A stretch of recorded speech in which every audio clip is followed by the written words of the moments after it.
My mechanical masterpiece. So nearly complete, so nearly perfect. If you only had a living brain.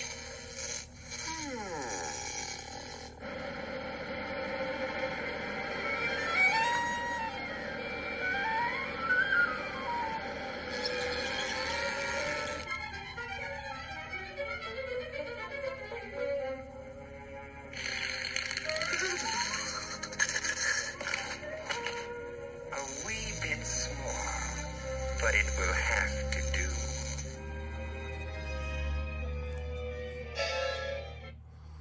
You wonder where Skinny Puppy samples come from? There's your source, or one of many sources. Bugs Bunny. In fact, they used a lot of samples from cartoons and animated features and things like this. That is from, of course, the wee bit small, but it'll have to do. That's from the remix of Deep Down Trauma Hounds, which is what I'm going to discuss right now. I'm going to discuss this bad boy. Cleanse, Fold, and Manipulate. One of my favorite Skinny Puppy albums. Let me take this out of the sleeve so you can get your peepers, set your peepers onto this without the glare. Man, I hope you guys keep watching my channel after I do these Skinny Puppy videos. I only have a few more of these to do. I'm not doing any Skinny Puppy videos post Last Rites. And you know which albums I haven't talked about. And there aren't many left. So yeah. Only a few more Skinny Puppy videos left. But hey, there's plenty of other great music that I will be discussing, and I hope you will be on board for. This is a great album, man. I love this record. This was not my intro. Or was it my intro? No, Dig It. Dig It was my intro. I had to think about that for a second. Yes, Dig It was my intro from Mind, the album that came out before this, which I will, of course, talk about at some point. You know, but this is their third album. Their third album. Remission is not an album. Remission is an EP. I don't care how many times it's been reissued as an album. Remission is an EP. Always remember that. This is their third full-length album. An argument can be made for their first cassette, but yeah, I'm not counting that as an album. Their first widely mass-produced long player. LP. Album. Cleanse, Fold, and Manipulate. I love this record. Yes. Yes. Yes. This is a fantastic bridge between Mind the Perpetual Intercourse and Vivisect 6. I think Vivisect 6 was the first of what I called yesterday the Holy Trinity of Skinny Puppy albums. And I had a few people agree with me on the Holy Trinity statement. Vivisect 6 is the beginning of that sound that they continued to evolve. I felt like this was the end of the other Trinity. That is, Bites, Mind, and Cleanse, Fold, and Manipulate. It was kind of, those three albums sound very familiar to me. And that is not a knock in any way whatsoever. It is, those three albums have a unique, distinct sound. The intensity is always here. Skinny Puppy's never lost that. Never lost the intensity. But the first three albums were a little bit more, I hate to use the word dance, but they were. They're a little more dancey, a little more disco. Well, there's nothing wrong with that. Not a damn thing. Nothing. I love disco music. I love dance music. I love music that propels you forward. And that's what dance music is to me. But no one did dance music like this. You could go to the clubs and dance to this. Absolutely. Plenty of people did. But not like this. Not where the music was foreboding and spooky and scary. And you had those weird samples. Like you heard that Bugs Bunny sample. But unless you understand where it's coming from, it's kind of spooky in that context. Like in the context of Deep Down Trauma Hounds, it's like, whoa. It's kind of unnerving. What are they talking about? What's too small? And that's what a lot of sampling Skinny Puppy did back then was. It was very unsettling. It kept you off balance. And that's what Skinny Puppy does so well, in my opinion. That's what they've always done well. It's music that, yeah, you're off kilter when you listen to this music. And Cleanse, Fold, and Manipulate is very much so. Cleanse, Fold, and Manipulate, it was, you know, they would get much more political after this. Their songs did have political bents to them, but they weren't full on almost concept album, conceptual, political until Vivisect 6. This has moments, but it's like each song kind of is its own little story, which is absolutely nothing wrong with that. I mean, the cover alone is, I mean, look at that. This is something I love Skinny Puppy for. You're not even hearing the music yet, and you're like, you're putting this mindset like, whoa, shit, what is going on here? You're already kind of freaked out a little bit. And I assume most Skinny Puppy fans love horror movies. That was a lot of the reason why I was so fascinated with Skinny Puppy at the time. I love horror movies. I always have since I was a kid. And that's what this was. It was like a musical horror show. But that was part of what I loved about Skinny Puppy too. Like you heard these samples and sometimes you recognized them, sometimes you didn't. But when you did, you just thought they were cooler because they were sampling something you really liked. They didn't sample just anything. It had meaning to it. And for someone who loves horror movies every bit as I love those old Looney Tunes cartoons, man, this is one of the best sample bands you could ever hear. This came out in 1987. Mind came out in 1986. Vivisect 6 came out in 1988. This came out in 1987. Absolutely ahead of its time. I think it still sounds good. It's 36 years old now, right? Yeah, 36 years old. Hasn't aged a day. You still listen to this and you're like, oh yeah, that could have come out today, I think. I think this has aged better than their later stuff, honestly. I think this has aged better than Last Rites, Mythmaker, Greater Wrong of the Right. I think this sounds better. I think it comes from a more experimental place, more of a musical frontier, if you will. That's what the 80s represented a lot too. There's a lot of stuff that hadn't been done because of technology. These more, you know, these bands that kind of existed in the punk realm started finding drum machines and samples and samplers and stuff like that. And so they started making punk music, but electronic punk music, which was awesome. I mean, that's what industrial is really at its core. It's electronic experimental punk. I'm not using the term post-punk, by the way. I hate that term. I can't stand. What does that mean, post-punk? What does that even mean? Does it mean any, I mean, in my mind, listen, I'm an English major, so if you're an English major, you take things literally, obviously. But, you know, if something's post-punk, that would be pretty much any record that got released after 1979. So post-punk is stupid. I don't even know what that means. That means you could say Skinny Puppy is post-punk, or Wire is post-punk, or Green Day is post-punk. I don't know why I just said. I think I use Green Day because people think they're punk. Don't even get me started on that conversation, please. Green Day, punk, please. Get the fuck out of here with that bullshit. Anybody who wants to debate me on that, bring it on. You will lose that debate, please. Green Day, punk. Yeah, that's what they sound like to me. Anyway, back to Cleanse, Fold. Awesome album. Not a bad song on here. Flows really nicely. You know, it's right around the same length. All of their albums were like between 40 and 45 minutes long.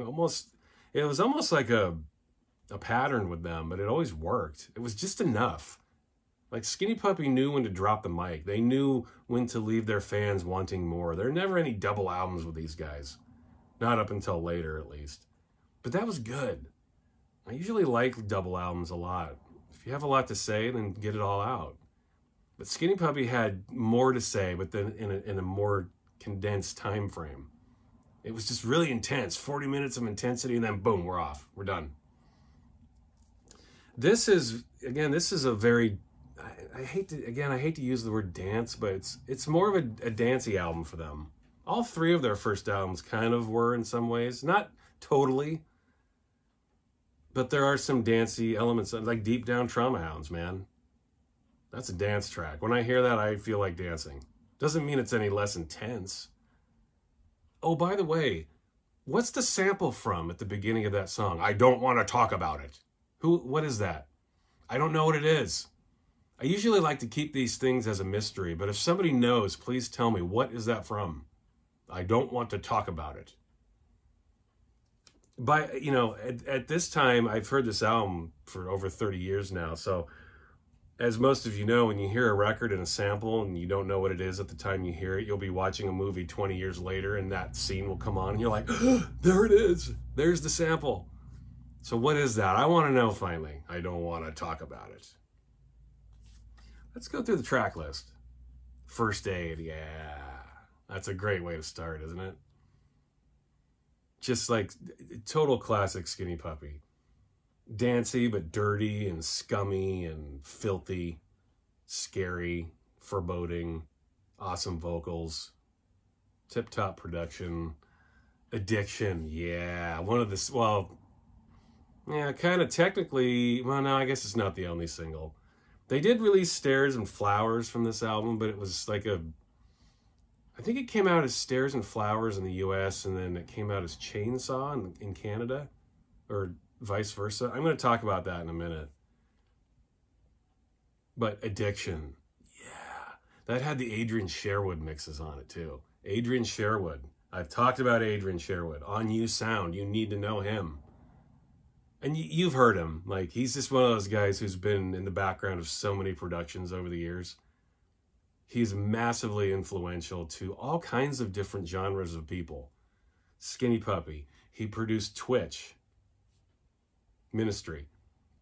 His track at the end of Land of Rape and Honey is his. That last song. Oh God, Abortive? Is that what it's called? Abortive? Yeah.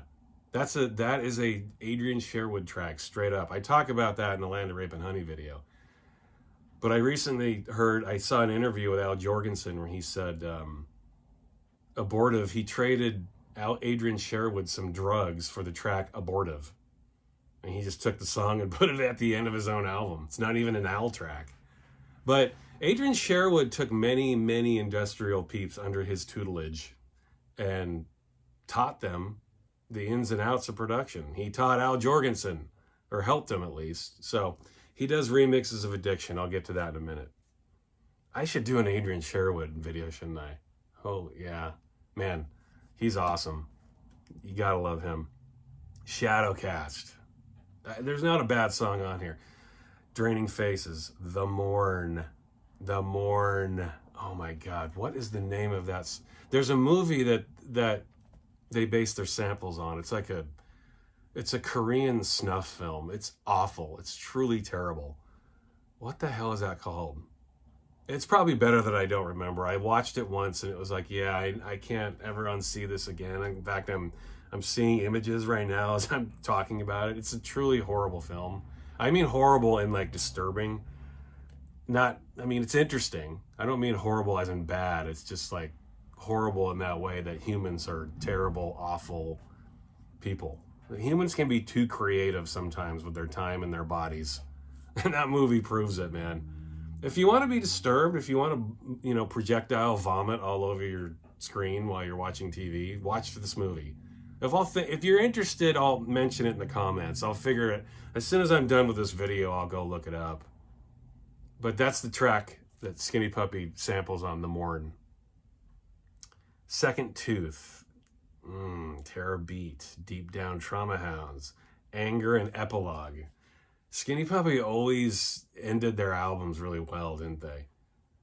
These weird little ambient mood pieces with bizarre samples. Someone's always speaking and talking. Very spooky. You want an album that equates to a haunted house, a truly scary haunted house that makes you wet your pants with fear. This is a good one. They didn't sample, they weren't idle samples. They put a lot of thought into their sampling. Very well executed, very well sequenced. The timing was perfect. Skinny Puppy's one of the greatest sample bands, man. So good. And just little pieces. There are groups like Big Audio Dynamite and stuff like that where they take out big, long stretches of samples, and that works in its way. Big Audio Dynamite did that really well. But Skinny Puppy did it differently. They took stuff and voices that were easily, you could tell they were samples, but they also took sounds where you couldn't really make out if they were samples or not. It's, again, part of that imbalance, part of that unhingedness. Here's the inner sleeve. They were good enough to slap their lyrics on the inner sleeve. Got all kinds of credits. First aid, those fortunate risk fate to alleviate. Fear from within, clawing to trust. Someone monogamy sits uneasily. Ice that don't heat, freeze, howl. Hollow howl in vast space, all light displaced. We can kill desire. Albatross warn, subvert to twist an old poem. Not enough to be hooked on artful rhetoric. Lessening the grip. Letting it all slip. This is a band that cares, in other words. Like I just mentioned, these are not idle thoughts, okay? This band does not have idle thoughts. Everything is very well placed, well thought out. All of its members are very keen to make a statement.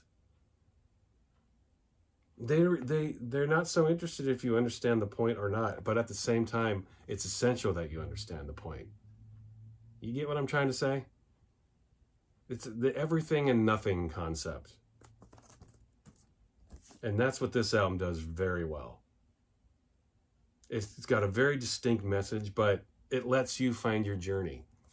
It lets you try to use your own faculties and your own devices to figure out what they're trying to say. It's an important message. You need to understand what it is, but they're not going to hold your hand through it. And that is an important lesson in life. And I appreciated it being a younger person when I first heard this, when I was, I don't know, 14 maybe when I first heard this, 14, 15, something like that. It's a very important thing to understand when you're that age. The world doesn't get explained to you. The shit's not perfect. And I'm a teacher right now, and that is a big way how the world has changed, and not for the better. You know, kids are kind of raised now to think that everything's perfect and they can do whatever they want to do. You know, that's not the reality, is it? No. And that is a horrible message to teach kids. You can be anything you want to be. Come on now. You know, that's ridiculous.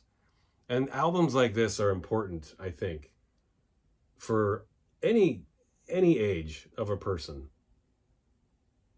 It's art like this where you have to kind of go out of your way to understand the meaning of it, because trust me, that's what you do in life, right?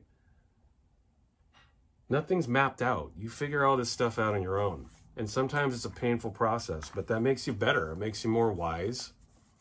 And it makes you spend every year after you learn those lessons that much easier. That's essential. And Skinny Puppy is a great soundtrack to that credo, I think. This band really promotes individual free thought. And that is super important, man. We all need that. So this album was I had many a roadmap, in audio form growing up in the 80s. And this was one of them. This is one of my favorite. Past the Holy Trilogy, this is my Trinity Trilogy, whatever. This is my favorite Skinny Puppy album. I love this album. It flows so well. Not a bad track on here. Still intense. Produced to a T. Engineered so well. It sounds so good even now. You put this on a system and you play it loud and it's still just, it just kicks you in the stomach. Has not aged a day and still sounds way more intense than 95% of any intense music that comes out today. This is just great stuff, man. And you Skinny Puppy fans know this, right? I'm not telling you anything you don't know, but this is a great album. Here's Addiction, the 12-inch. Adrian Sherwood. Adrian Sherwood is responsible for so many deeply moving and influential tracks, remixing and producing for the likes of Skinny Puppy, Ministry, Depeche Mode, name it. I mean, there are too many to mention. I don't want to sit here and mention them all. It would take all day. Look him up. Look up Adrian Sherwood and spend the whole evening looking at his productions, because it will take you that long. He's been all over hundreds, thousands of records. The dude is a machine. KMFDM is another one. he came from a dub and a reggae background, but then after, you know, during the punk movement, he branched out in all these other areas, and he took what he knew about dub, and he fused it with what he knew about punk and disco, and then industrial, and his sound is second to none when it comes to that sound. I mean, the Addiction remixes, you know what they sound like. That's Adrian Sherwood. Probably more Adrian Sherwood than it is Skinny Puppy. That crunchy, bass-driven, dirty, sleazy sound. No one did it better. Let me show you the labels. You get first and second dosages here. And you get a remix of Deep Down Trauma Hounds. Is this the... I think this is this the Justin...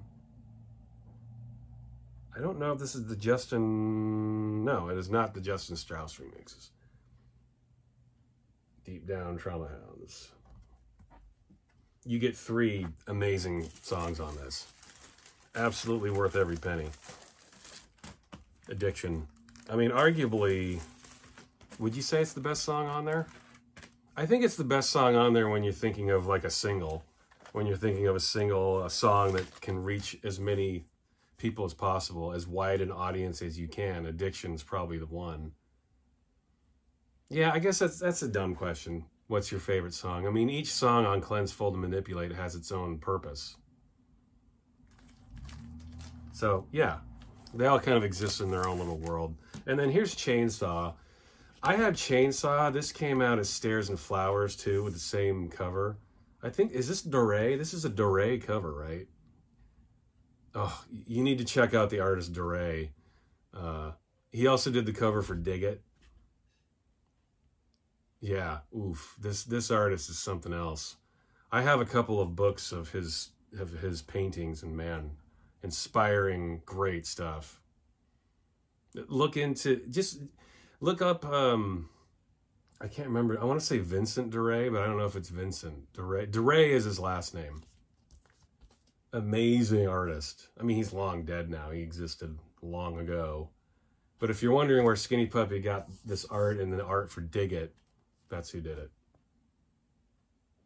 Track listing on this bad boy: Chainsaw, Assimilate remix, and then the Justin Strauss remixes of Stairs and Flower. There are 2. The Justin Strauss remixes both pop up on that 12-inch anthology that I mentioned the other day.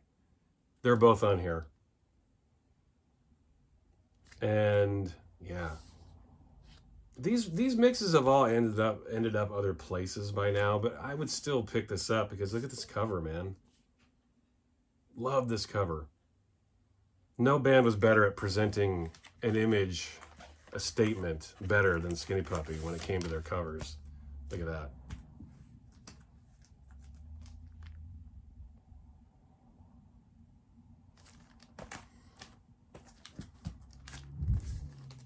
Cleanse, Fold, Manipulate.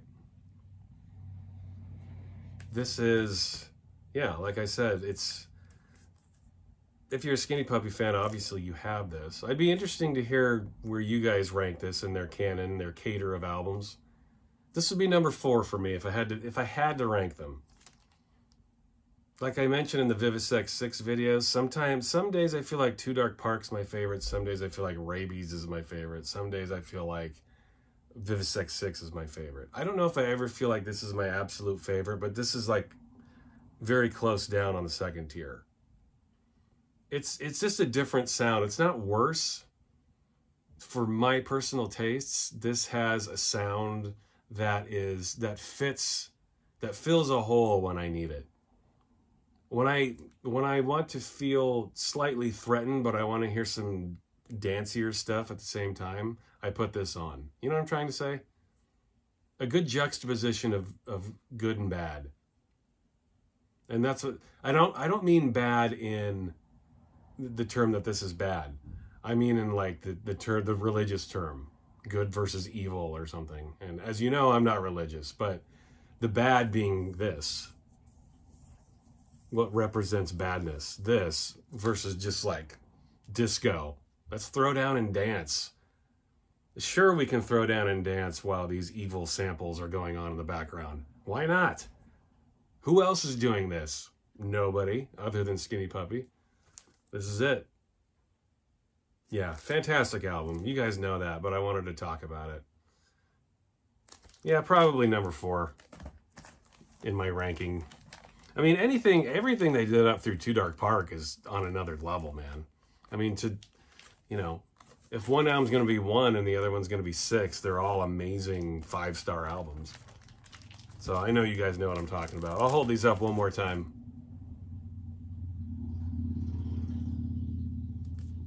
And cleanse, fold, and manipulate. It's a wee bit small, but it'll have to do.